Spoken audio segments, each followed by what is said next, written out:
Kuna wakati mwanadamu anaweza akajikuta amefunga milango ya mafanikio na kufungua milango ya laana na mikosi katika maisha yake kupitia maneno mbalimbali ambayo anayazungumza katika maisha yake, kwani hata katika vitabu vitakatifu vya maandiko ambayo tunayaamini, mwanadamu anaweza kulaani kwa kutamka, lakini mwanadamu anaweza kubariki kwa kutamka.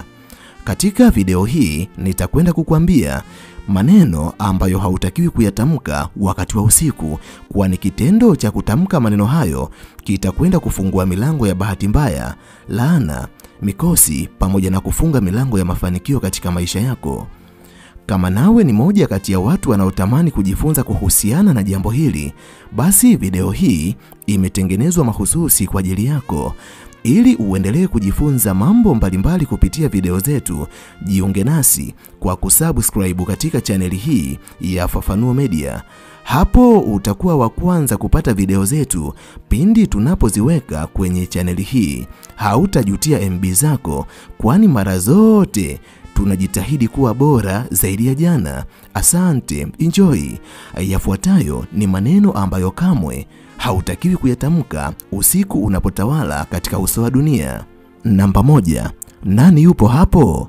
Haya ni maneno ambayo baadhi ya wanadamu wamekuwa wakiyatumia katika mazingira mbalimbali na nyakati mbalimbali katika uso wa dunia. Lakini kuyatamka maneno haya pindi giza linapokuwa limeingia, inaaminika ni maneno ambayo yanaita roho wasioonekana, yani roho ambao wanatoka katika ulimwengu wa giza, wanaweza kutawala katika eneo lako kama ukitumia neno hili ambalo nimekuambia, yani nani yupo hapo, kwa sababu ni neno ambalo linafunga utambuzi wa kawaida katika upeo wa mwanadamu na kufungua utambuzi wa kiroho katika mambo ambayo hayaonekani kwa macho ya kawaida, kwani ili uulize ni nani, ina maana haujatambua ni kitu gani ambacho kipo katika eneo hilo ama ni mtu gani ambaye yupo katika eneo hilo. Ina maana kwa sababu hiyo ufahamu wako wa upeo wa kianadamu utafungwa, na katika ulimwengu wa kiroho utakwenda kuvuta roho ambazo zinatoka kwenye ulimwengu wa giza na kutawala katika eneo ambalo wewe upo.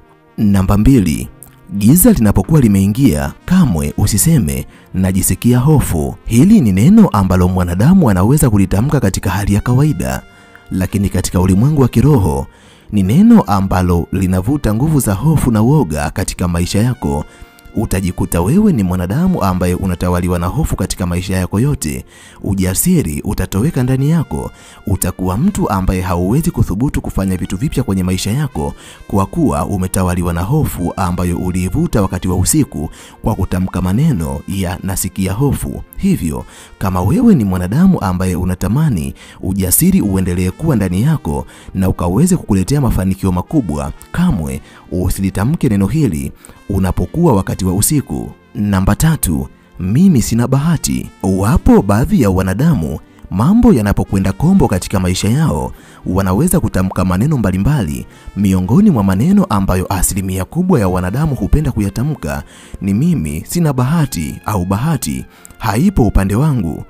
Hili ni neno ambalo utakapolitamka wakati wa usiku, unakuwa unajitabiria mikosi kwenye maisha yako, kwani unakuwa unafungulia roho za mikosi zianze kukuandama kwenye maisha yako, kwa sababu kwa kinywa chako unakuwa umeikana bahati. Unaposema sina bahati, ina maana unakuwa umefunga bahati njema ambazo zingeweza kuja kwenye maisha yako na kuanza kufungulia mikosi na bahati mbaya ambazo zitaanza kuyaandama maisha yako.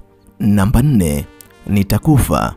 Haya ni baadhi ya maneno pia ambayo watu wengi wanapenda kuyatumia wanapopitia changamoto mbalimbali kwenye maisha yao, lakini siri ambayo watu wengi hawaijui ni kuwa ni kosa kubwa giza linapokuwa limetawala katika uso wa dunia kujitamkia nitakufa. Maneno hayo yanakuwa na uzito mkubwa wakati wa usiku na yanakwenda kufungulia roho za kifo zianze kumwandama mwanadamu ambaye amejitamkia kwa mdomo wake nitakufa. Hivyo, kama unahitaji kuwa mwanadamu hai, usijitamkie neno hili giza linapokuwa limetanda katika uso wa dunia. Namba 5, nataka kuona nani yuko nje.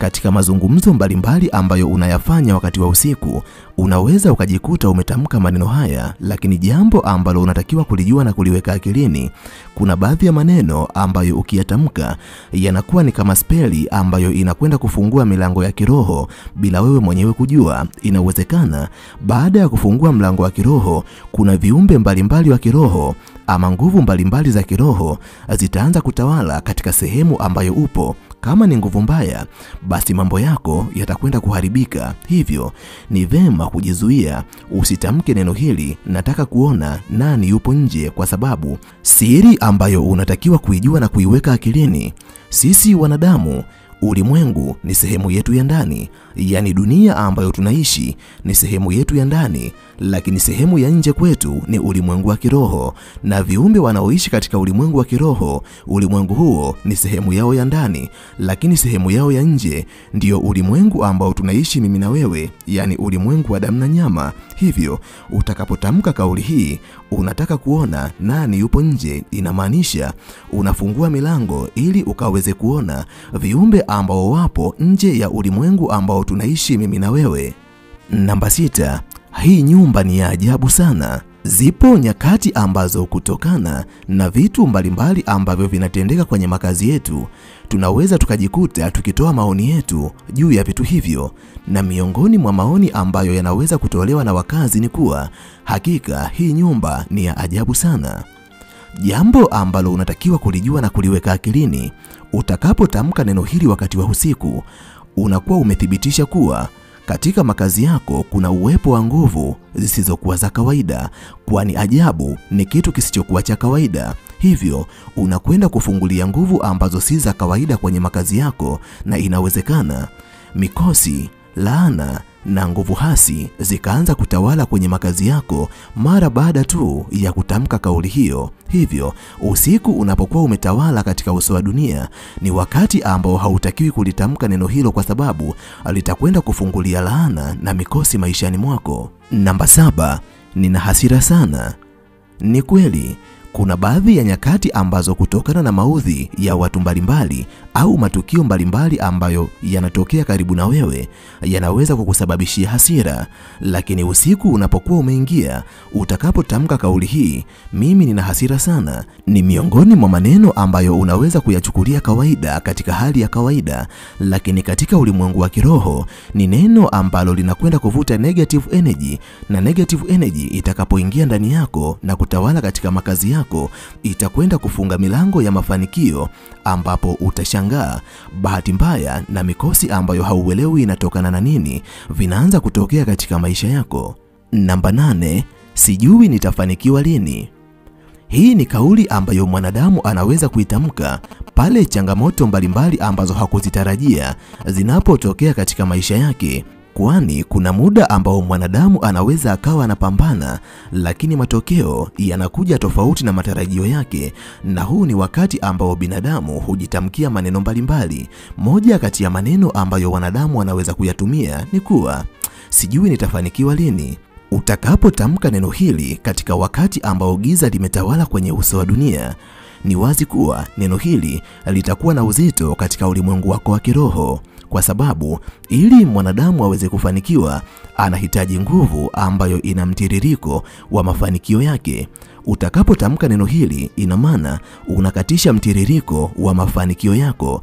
Negative energy itakuja kutawala kwenye maisha yako, na kwa sababu hiyo utakuwa umeifunga milango ya mafanikio kwa mikono yako mwenyewe, na utakwenda kufungua milango ya laana na mikosi katika maisha yako. Namba 9, nimechoka kuishi.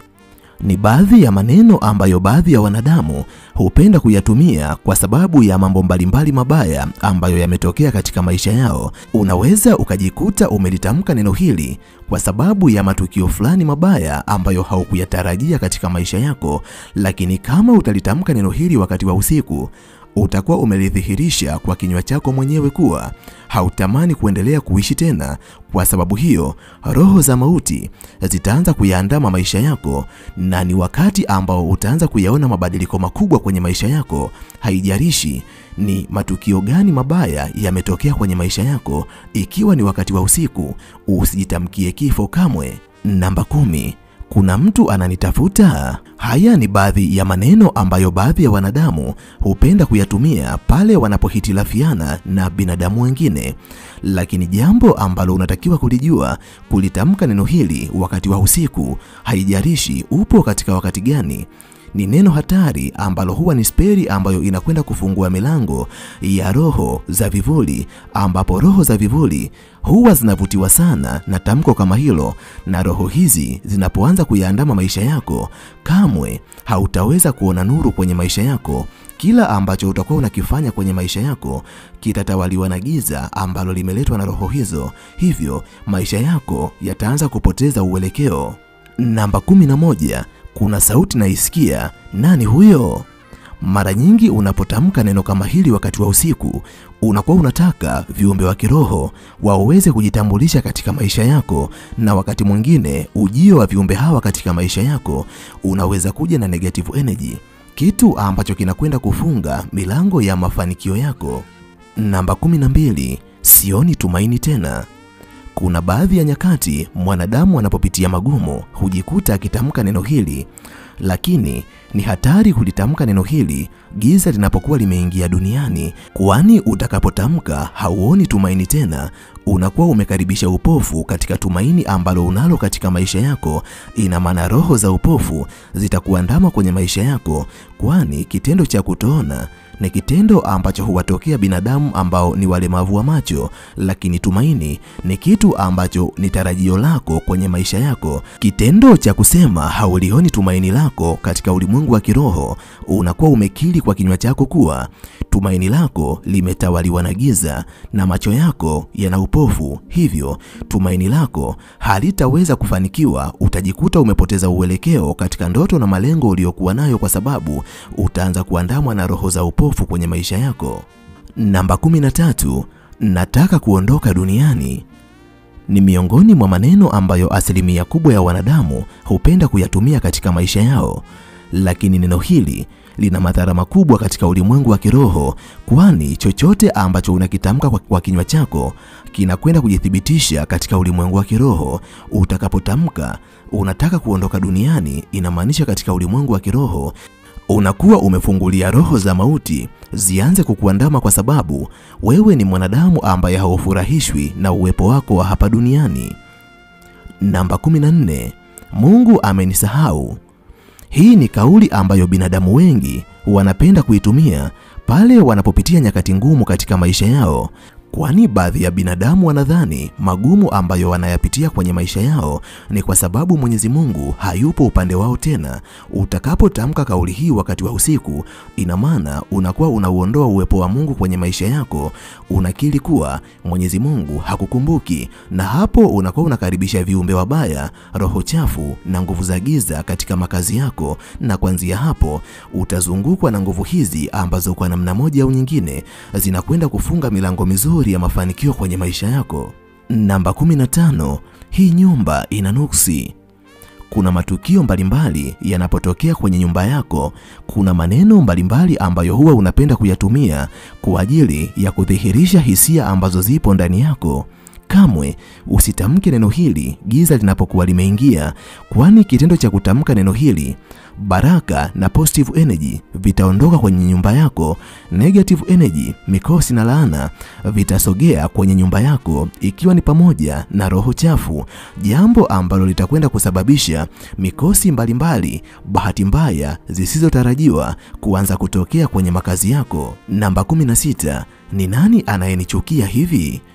Ni miongoni mwa maneno ambayo baadhi ya wanadamu hupenda kuyatumia kwenye maisha yao wanapohisi wamefanyiwa vitendo vinavyomaanisha chuki na watu wengine.